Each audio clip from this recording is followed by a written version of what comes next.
নওগাঁ ও লালমনিরহাট সীমান্তে সাম্প্রতিক ঘটনাগুলো যেন নতুন করে বাংলাদেশের সীমান্ত নিরাপত্তা ব্যবস্থার দৃঢ়তা বিশ্ববাসীর কাছে তুলে ধরেছে।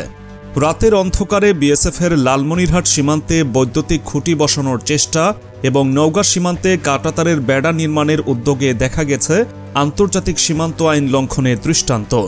কিন্তু বর্ডার গার্ড বাংলাদেশ বিজিবি এর দৃঢ় অবস্থান একেবারেই নস্যাৎ করে দিয়েছে এসব উদ্যোগ। লালমনিরহাটের পাটগ্রাম সীমান্ত রাত তখন গভীর। শূন্যরেখার 50 গজ ভেতরে লোহার বৈদ্যুতিক খুঁটি এবং একটি বৈদ্যুতিক যন্ত্র স্থাপন করে বিএসএফ। স্থানীয় কৃষকরা সকালে জমিতে কাজ করতে গিয়ে দেখতে পান এই দৃশ্য। খবরটি বিজিবিকে জানানো হলে তারা দ্রুত ঘটনাস্থলে পৌঁছায়। কোনো প্রকার আলোচনা ছাড়াই আন্তর্জাতিক আইন লঙ্ঘন করে এমন কর্মকাণ্ডে বিজিবি প্রতিবাদ জানায়। বিজিবির এই তৎপরতায় রাতারাতি পরিস্থিতি পাল্টে যায়। পতাকা বৈঠকের আয়োজন করা হয়। এই বৈঠকে বিজিবি স্পষ্ট জানিয়ে দেয় যে আন্তর্জাতিক সীমান্ত আইন অনুযায়ী শূন্যরেখায় কোনো ধরনের স্থাপনা নির্মাণ সম্পূর্ণ নিষিদ্ধ। এ ব্যাপারে কোনো ছাড় দেওয়া হবে না। বিএসএফ শেষ পর্যন্ত তাদের স্থাপিত খুঁটি সরিয়ে নিতে বাধ্য হয়। অন্যদিকে নওগাঁর ধামিরহাট সীমান্ত বুধবার সকালে এখানেও অনাকাঙ্ক্ষিত একটি ঘটনা ঘটে। শূন্যরেখার মাত্র 150 গজের মধ্যে কাঁটাতারের বেড়া নির্মাণের চেষ্টা করে বিএসএফ। মাটি কাটার জন্য এক্সকাভেটর এবং গাছ কাটার কাজে শ্রমিকদের নিয়ে এসেছিল তারা। বিজিবি দ্রুত ঘটনাস্থলে পৌঁছে বাধা দেয়। কোনো ধরনের অনুমতি ছাড়াই এই নির্মাণ কাজের চেষ্টা স্পষ্টতই আন্তর্জাতিক সীমান্ত চুক্তির পরিপন্থী। বিজিবির আপত্তিতে বিএসএফ তখনই কাজ বন্ধ করে ফিরে যায়। বিজিবি নওগাঁ ব্যাটালিয়নের অধিনায়ক কর্নেল মোহাম্মদ ইকবাল হোসেন জানিয়েছেন, বিএসএফের এমন আচরণ মেনে নেওয়া যায় না। সীমান্তের আইন মেনে চলা তাদের দায়িত্ব, আর তা নিশ্চিত করতেই বিজিবি সতর্ক অবস্থান নিয়েছে। শুক্রবার পতাকা বৈঠকের মাধ্যমে এই বিষয়ে চূড়ান্ত সিদ্ধান্ত নেওয়া হবে। সীমান্ত পরিস্থিতি নিয়ে সাধারণ মানুষের প্রতিক্রিয়া এখন তীব্র। বিশেষ করে লালমনিরহাটের ঘটনায় স্থানীয়রা বিজিবির প্রশংসায় পঞ্চমুখ। কৃষকরা বলছেন, রাতের অন্ধকারে এমন কর্মকাণ্ড তাদের মনে ভয় সৃষ্টি করেছিল, কিন্তু বিজিবির দৃঢ় অবস্থানে তারা এখন অনেকটাই আশ্বস্ত। এদিকে সীমান্তে বিএসএফের এই ধরনের কার্যক্রম নিয়ে বিশেষজ্ঞরা বলছেন, এটি একটি দীর্ঘমেয়াদী পরিকল্পনার অংশ হতে পারে। সীমান্ত এলাকায় নিয়ন্ত্রণ বাড়ানোর জন্য এই ধরনের কর্মকাণ্ড পরিচালনা করছে তারা, কিন্তু বাংলাদেশের সীমান্তরক্ষী বাহিনীর কঠোর মনোভাব এসব পরিকল্পনাকে ব্যর্থ করছে। বাংলাদেশ ও ভারতের মধ্যে সীমান্ত সম্পর্ক দীর্ঘদিন ধরে স্থিতিশীল ছিল, কিন্তু সাম্প্রতিক ঘটনাগুলো পরিস্থিতি ভিন্নভাবে ভাবতে বাধ্য করছে। বিশেষ করে সীমান্তে বেড়া নির্মাণ এবং বৈদ্যুতিক স্থাপনার এই ধরনের উদ্যোগ ভবিষ্যতের জন্য অশনি সংকেত হতে পারে। এই দুটি ঘটনার সূত্র ধরে বিজিবি ও বিএসএফের মধ্যে পতাকা বৈঠক অনুষ্ঠিত হবে। এই বৈঠকের মূল লক্ষ্য হবে সীমান্তে উত্তেজনা নিরসন এবং আন্তর্জাতিক সীমান্ত আইন যথাযথভাবে মেনে চলার বিষয়ে একটি সম্মতিতে পৌঁছানো। বিজিবি জানিয়েছে, তারা দেশের সার্বভৌমত্ব ও সীমান্ত নিরাপত্তা নিয়ে কোনো ধরনের আপোষ করবে না। প্রশ্ন উঠছে, বিএসএফের এই ধরনের কর্মকাণ্ডের উদ্দেশ্য কি? এটি কি নিছকই সীমান্ত এলাকায় নজরদারি বাড়ানোর একটি প্রচেষ্টা, নাকি এর পেছনে লুকিয়ে আছে অন্য কোনো বৃহৎ পরিকল্পনা? সীমান্তে উত্তেজনা সৃষ্টি করে কি তারা কোনো বিশেষ সুবিধা নিতে চায়? লালমনিরহাট ও নওগাঁ সীমান্তের এই ঘটনাগুলো আমাদের মনে করিয়ে দেয় যে সীমান্তের পরিস্থিতি কতটা স্পর্শকাতর। বিজিবির মতো বাহিনী আমাদের সার্বভৌমত্ব রক্ষায় কতটা গুরুত্বপূর্ণ ভূমিকা পালন করছে।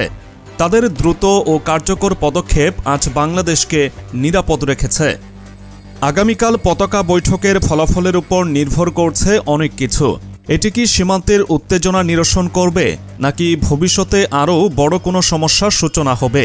পুরো দেশ এখন তাকিয়ে রয়েছে সেই বৈঠকের দিকে।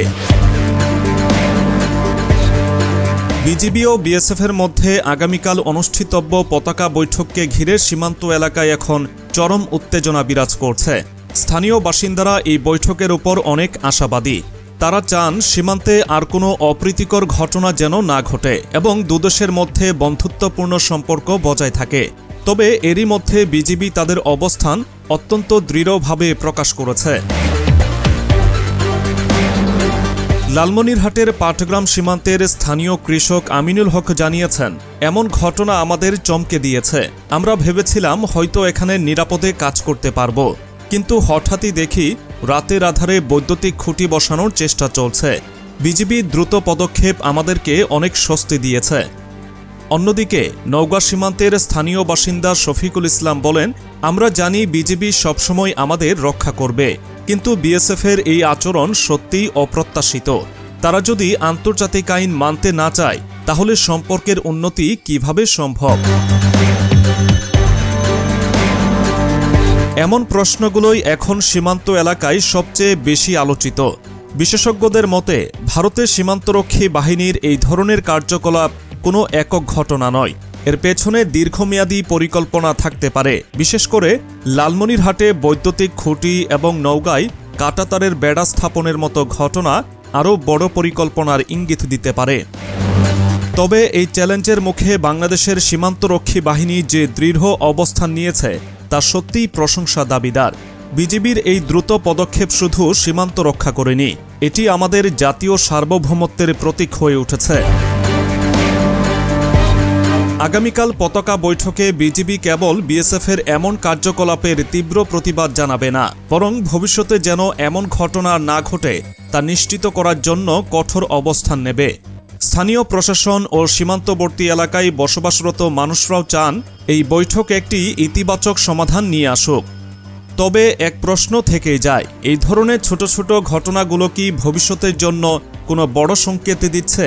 সীমান্তে উত্তেজনা বৃদ্ধি পেয়ে কি দুই দেশের মধ্যে সম্পর্কের অবনতি ঘটাবে, নাকি এই পতাকা বৈঠক একটি নতুন দিগন্ত উন্মোচন করবে? বাংলাদেশ ভারত সম্পর্কের বর্তমান সময়ে এমন ঘটনাগুলো একটি বড় চ্যালেঞ্জ হয়ে উঠছে, কিন্তু আমাদের সীমান্তরক্ষী বাহিনী তাদের সাহসী ভূমিকা দিয়ে প্রমাণ করেছে যে বাংলাদেশ কখনোই কোনো আপোষ করবে না। সার্বভৌমত্ব রক্ষায় বিজিবির এই দৃঢ় অবস্থান আমাদের জন্য একটি গর্বের বিষয়। সীমান্তে শান্তি বজায় রাখতে এবং দেশের স্বার্থ রক্ষা করতে বিজিবির ভূমিকা এখন আরও গুরুত্বপূর্ণ হয়ে উঠেছে। দেশবাসীও তাদের এই সাহসিকতার জন্য কৃতজ্ঞ। তবে ভবিষ্যতে যেন এমন কোনো ঘটনার পুনরাবৃত্তি না হয় তা নিশ্চিত করার দায়িত্ব বিজিবি ও সরকারের কাঁধে। শেষ পর্যন্ত আমরা সবাই আশা করি আগামীকাল অনুষ্ঠিতব্য পতাকা বৈঠক সফল হবে এবং সীমান্তে দীর্ঘমেয়াদী শান্তি বজায় থাকবে। বাংলাদেশের মানুষ তাদের সীমান্ত রক্ষার জন্য বিজিবির পাশে আছে এবং থাকবে।